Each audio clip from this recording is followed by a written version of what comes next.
मनीष पांडे हमारे साथ, हमारे सहयोगी इस वक्त जुड़े हुए हैं, उनसे जानकारी लेंगे बिहार को लेकर क्या माहौल है और इस यात्रा का जो असर है वो जमीन पर अभी तक पिछले 2 दिनों में कितना देखने को मिला है।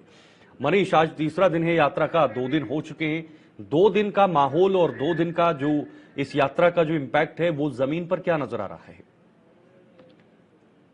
देखिए शीतल जी, सबसे पहले आपको हम बताना चाहते हैं कि बिहार में वोटर वेरिफिकेशन का जो मुद्दा है लगातार गर्माता जा रहा है। और ऐसे में बिहार की बात करें, साथ ही साथ दिल्ली की बात करें, लोकसभा संसद या राज्यसभा की संसद की बात करें, तो वहां पे भी यह जो वोटर वेरिफिकेशन का मुद्दा लगातार गर्माता जा रहा है। ऐसे में राहुल गांधी और तेजस्वी यादव पिछले 3 दिनों से जनता के बीच में हैं। और कहे तो कल गया जी में उन्हें भारी समर्थक मिला है, खास करके हजारों हजार की संख्या में भीड़ देखने को मिली।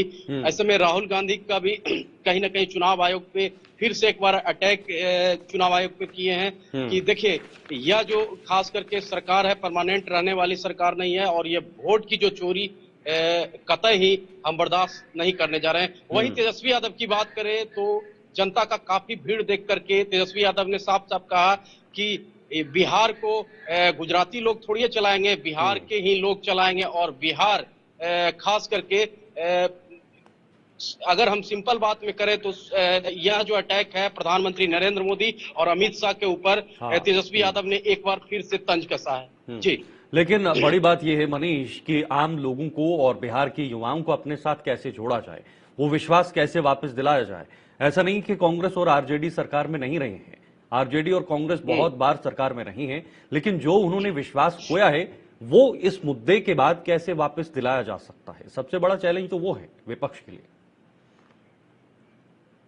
देखिए शीतल जी, एक तरफ बिहार में बाढ़ का कहर जारी है। जब हमने विपक्ष के लोगों से पूछा कि ये बताइए कि अभी बिहार में बाढ़ का कहर जारी है, ऐसे में आप लोग बाढ़ पीड़ित लोगों के बीच में आप लोग को रहना चाहिए, तो एसआईआर का मुद्दा को आप लोग उठा रहे हैं। तो उनका साफ शब्दों में कहना है कि देखिए, जो 65 लाख जो वोटर हैं वो बाढ़ पीड़ित ही हैं। ऐसे में चुनाव आयोग से आप लोग को पूछना चाहिए, भारतीय जनता पार्टी से पूछना चाहिए कि क्यों एसआईआर करवाई है, और 65 लाख लोग जो इस बार वोट देने से वंचित हो जाएंगे वो क्यों नहीं सार्वजनिक कर रही है चुनाव आयोग। बता रही है कि पहली बात तो ये है मनीष, वो 65 लाख वोटर जो कटे हैं वो अपने निजी लेवल पर तो बात उठाएंगे ना कि मेरा वोटर क्यों कटा। आपत्तियां तो जाएंगी चुनाव आयोग के पास, जाहिर सी बात है आपका और मेरा वोट कटेगा तो मैं खुद चुनाव आयोग के पास जाऊंगा कि भाई मेरा वोट कट गया है, इसे सुधारो। विपक्ष कैसे इसको कैटेगराइज कर रहा है, विपक्ष कैसे इसको जांच रहा है कि भाई ये वोटर मेरा है। विपक्ष को कैसे पता लगेगा कि ये वोटर सिर्फ और सिर्फ विपक्ष का ही हो सकता है, इसका कोई आधार तो नहीं है।